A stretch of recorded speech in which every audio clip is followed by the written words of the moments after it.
안녕하세요. 책 읽어주는 여자 에젤 박미경입니다. 현대판 사랑의 원자탄, 장애인의 아버지로 불리는 김양원 목사님은 신망의 교회와 엘리엘 복지재단 등을 세워서 한평생 장애인들을 섬기며 살아오셨는데요. 약한 나로 강하게, 이 책에는 하나님께서 장애인들을 얼마나 사랑하시는지가 아주 생생하게 담겨 있습니다. 놀라운 간증들 한번 들어보세요. 장애인들과 공동체 생활을 막 시작한 초창기 때 새롭게 하소서 방송에 처음으로 출연했는데, 방송 후 밤 10시가 훌쩍 넘은 시간에 20대 후반의 청년이 분홍색 보따리를 들고 찾아왔다. 마른 명태처럼 깡 말라 가죽과 뼈밖에 없어 금방이라도 쓰러질 듯 가냘픈 모습이었다. 병원에서 3개월 살 수 있을 거라는 사형 선고를 받고 2달이 지났다고 한다. 생명이 한 달 남은 아들을 위해 어머니가 강원도에 가서 토종꿀을 구해오셨는데, 방송을 듣다가 자기는 어차피 먹어도 죽을 몸이니 목사님이나 잡수시고 기운내서 장애인들을 위해 더 큰 일을 하시라는 뜻에서 가져왔다는 것이다. 그리고 기도를 해달라고 무릎을 꿇었다. 난감했다. 한 달 후 죽을 중환자를 고쳐달라고 기도할 믿음이 생기지 않았다. 아니, 지금 쓰러지면 어쩌지 하는 걱정이 앞서 차라리 빨리 나갔으면 하는 마음으로 망설이다가 내 서름에 북받쳐 울음이 터져 나왔다. 그도 엉엉 울기 시작했다. 한 30분쯤 둘이 서로 부둥켜 안고 울다가 헤어졌다. 1년 반이 지난 후 2번째로 새롭게 하소서 방송에 출연했다. 전화번호가 방송되자마자 전화벨이 울렸다. 감격에 찬 목소리로 목사님 저예요 한다. 누구십니까? 했더니 토종꿀이요 한다. 그래서 나도 모르게 아니 당신 아직도 안 죽었어요? 했더니 예 아직 안 죽었어요. 목사님 기도 덕분에요 하며 택시를 타고 금방 달려왔다. 50만 원이 든 봉투를 내놓으며 사연을 들려주었다. 나와 헤어진 후 한 달을 기다려도 죽지 않고 2달, 석 달을 기다려도 안 죽어서 죽을 때 죽더라도 뭔가 해야겠다 싶어 양복학원을 다녔고, 졸업 후 종로 5가 챔피언 양복점에 취업까지 했단다. 사렙다 과부처럼 자기 생명을 내려놓고 죽기 전에 토종꿀을 내게 주려 했던 그의 믿음, 가장 귀한 것을 아낌없이 주님의 일을 위해 내놓았던 그 믿음을 하나님이 보시고 살려주신 것이다. 그는 지금 신학대학을 마치고 강릉의 교회를 건축하여 충실한 목회의 길을 걷고 있다. 하나님은 이렇게 살아있는 믿음, 행하는 사랑에 역사하신다.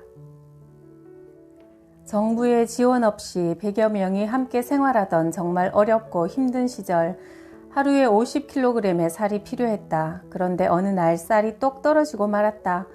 하루 종일 식량을 구하기 위해 노력했지만 해가 저물었다. 먹는 것이 유일한 기쁨인 장애인 가족들의 얼굴을 떠올리면서 더 망설일 수가 없어 신학교 시절 지도 교수님이셨던 목사님께 도움을 청하려고 전화기를 들었다. 큰 교회에서 목회하고 계시니 틀림없이 도와주실 거라 믿었다. 전화를 들기 전에 연습까지 했다. 남는 성미가 있으면 도와주세요. 그런데 교수님은 내 이야기가 끝나기도 전에 호통을 치셨다. 왜 책임도 못 질 일을 버려놓고 나한테 손을 벌리는 거야? 구걸하라고 목사 안수 준 줄 알아? 너무나 큰 충격이었다. 순간 존경심이 사라지고 화가 치밀어 올랐다. 그러나 잠시 후 그래 내가 벌인 일이 아니잖아 하는 생각이 들었다. 하나님, 이 일은 하나님이 하신 일입니다. 그렇다면 하나님이 책임을 지셔야겠습니다. 쌀이 떨어졌습니다. 쌀을 주세요. 나는 엎드려 기도하기 시작했다. 새벽까지 강대상을 붙들고 기도했다. 얼마나 소리질러 기도했던지 목이 잠겼다. 몹시 피곤하여 잠시 눈을 붙이려고 하는데 전화벨이 울렸다. 받으니 다짜고짜 억센 경상도 사투리가 퉁명스럽게 흘러나왔다. 거기 어디요? 신망의 교회입니다. 거 뭐 하는 교회요? 예, 장애인 선교하는 교회입니다. 그래요? 거기 위치가 어딘겨? 30분쯤 후 전화를 걸었던 사람이 택시를 타고 부인과 함께 찾아왔다. 그는 다짜고짜 두툼한 봉투를 내놓았다. 우선 받으시오. 사연인즉 부인이 약수동 교회 집사인데 교회에 너무 미쳐있어 성경책을 10여 권이나 찢어버렸고 나중에는 옷까지 찢어버렸는데도 계속 교회에 나가더란다.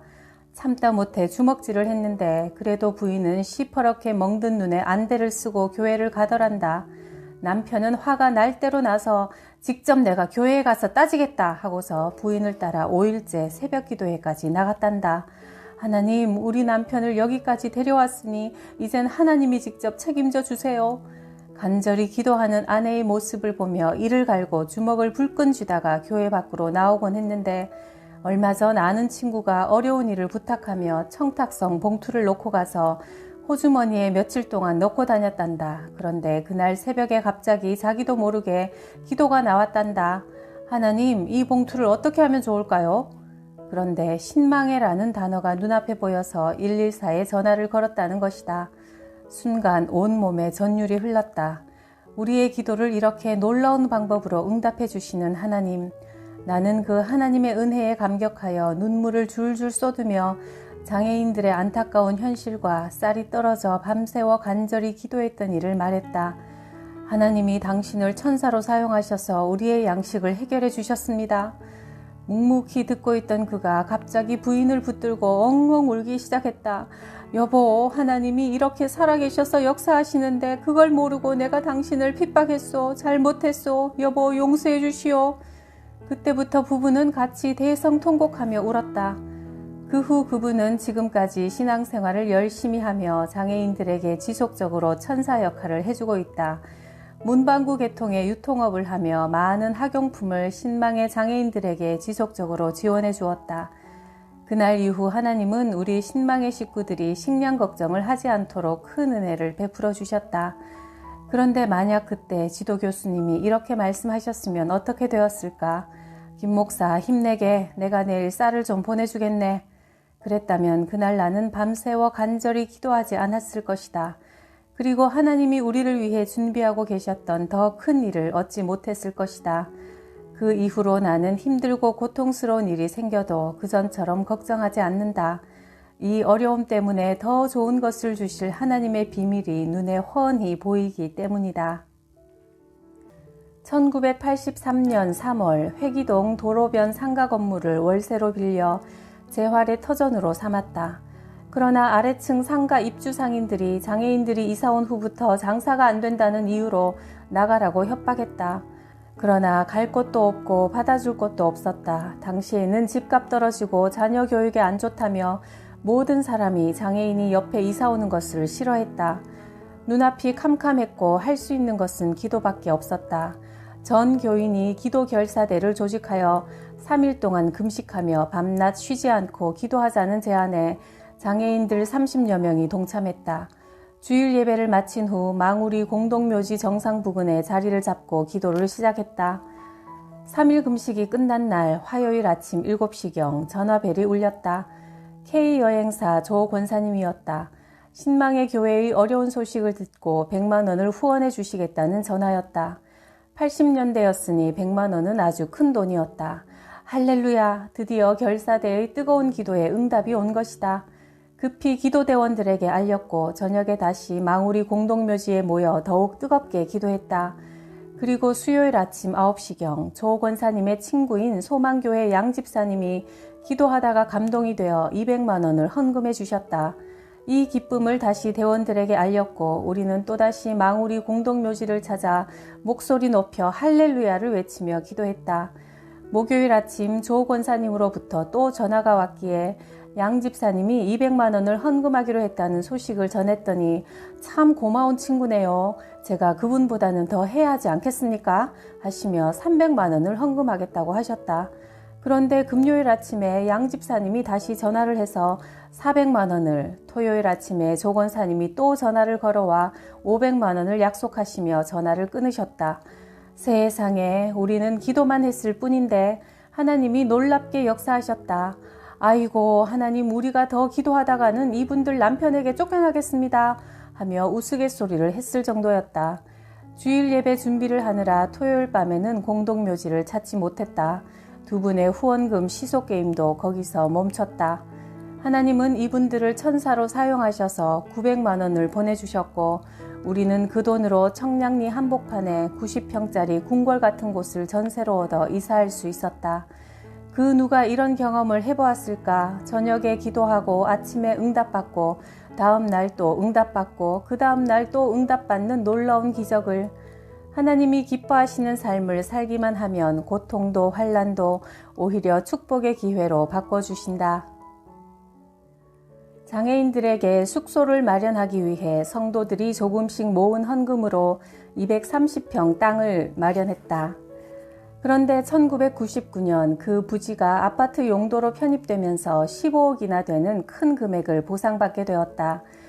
그래서 장애인을 위한 보금자리를 하나 더 마련하기 위해 장소를 물색했다. 마장면 장암리에 있는 요양병원 건물을 보게 되었는데 40대 후반에 보살이라고 신분을 밝힌 아주머니가 혼자 살면서 22,000평이나 되는 넓은 땅을 지키고 있었다. 깎지 말고 50억만 주세요. 여자는 퉁명스럽게 말하고는 들어가 버렸다. 너무 엄청난 금액이라 더 할 말이 없어 뒤돌아섰다. 그 순간 그 땅은 내가 너를 위해 준비한 땅이다. 다시 들어가 입을 열어라. 하나님의 음성이 들리는데도 자꾸만 망설여졌다. 그러나 아주머니에게 목사라는 신분을 밝히고 장애인을 위해 재활원을 설립할 계획을 이야기했다. 그러나 제게는 50억이 없습니다. 순간 그녀는 빽 소리를 질렀다. 돌아가요, 돌아가! 나는 명함 한 장을 놓고 그 집을 나왔는데 일주일 후 그 보살 아주머니가 만나자고 했다. 지난번과 달리 한결 부드러운 태도로 사정을 하듯 말했다. 가진 돈이 모두 얼마입니까? 30억은 가지고 있나요? 아니요. 20억은 있어요? 고개를 흔들었더니 그럼 도저히 안 되겠네요. 돌아가세요. 보살은 나를 다시 쫓아냈다. 하지만 하나님이 내게 주실 땅이라는 확신이 들었다. 하나님이 역사하신다고 하셨으니 내가 나서서 서두를 필요가 없었다. 이제 하나님이 주실 가나안 땅이기에 샅샅이 둘러보고 싶었다. 여호수아가 여리고성을 7바퀴 돌 때처럼 간절히 기도하면서 두 발과 두 눈으로 영역 표시를 했다. 다음 날 새벽 기도를 마치고 돌아오는데 전화벨이 울렸다. 그 보살이었다. 축 가라앉은 목소리로 말했다. 도대체 얼마가 준비되어 있는 겁니까? 전화로 이야기할 일이 아니라는 생각에 즉시 이천으로 달려갔다. 병이 났는지 아주머니는 일어날 수 없을 정도로 기진맥진해 있다가 나를 보자마자 눈물을 흘리며 사정했다. 제가 지금 죽을 지경입니다. 목사님, 저 좀 살려주세요. 아주머니는 물컵을 옆에 놓고 계속 마른 잎을 축여가며 자초지종을 털어놓았다. 이 요양병원을 운영하던 의사와 재혼했어요. 그런데 남편은 1년 만에 뇌졸중으로 쓰러져 3년을 뒷바라지했지만 끝내 일어나지 못하고 먼저 가셨지요. 저는 이곳을 홀로 지키며 매일 마당 가운데 있는 돌단 위에서 불공을 들이며 살아왔어요. 그리고 이 땅으로 법인을 설립하여 어려운 분들을 위해 사회복지사업을 할 준비를 하고 있었지요.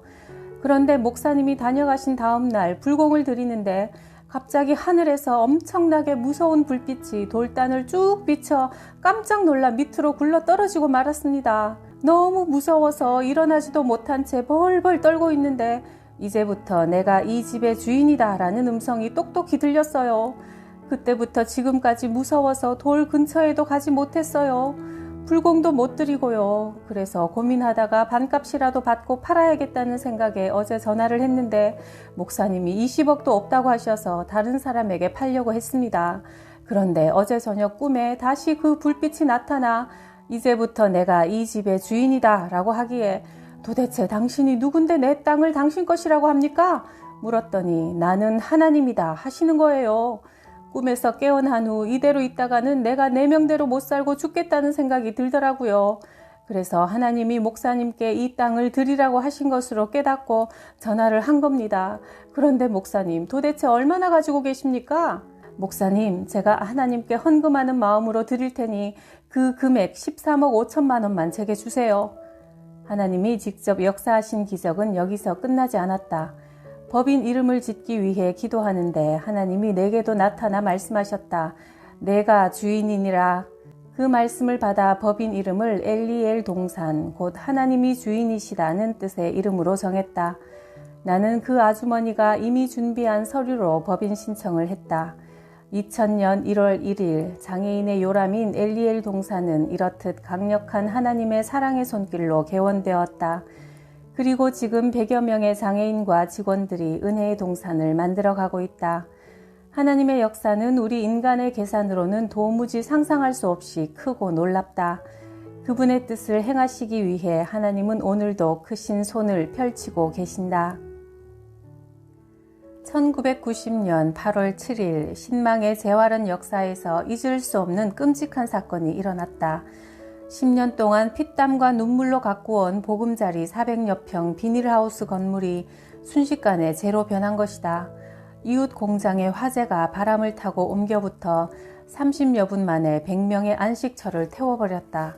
다행히 모두 대피해서 다친 사람은 한 명도 없었지만 하나님, 왜 이런 일이, 어떻게 하라고 이런 시련을 주시는 겁니까?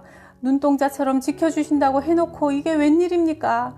불꽃이 일어날 때 후 하고 입김을 불어 꺼주었으면 좋았을 텐데 몽땅 태워버린 이유가 뭡니까? 하나님, 말씀 좀 해보세요.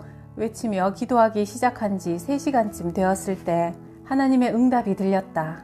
비닐하우스를 태워버린 것은 콘크리트 집을 주기 위해서다. 순간 모든 걸 포기하고 싶었던 나 자신을 탓하며 감사의 눈물을 흘렸다. 비닐하우스를 태워버리신 하나님 감사합니다. 이제 콘크리트 집을 주실 줄 믿습니다. 헌집을 태워버리신 하나님, 속히 새 집을 지어주실 줄 믿습니다. 우리는 서울에 있는 좁은 지하실 교회 바닥에 돗자리를 깔고 생활하면서 하나님의 인도하심을 기다렸다.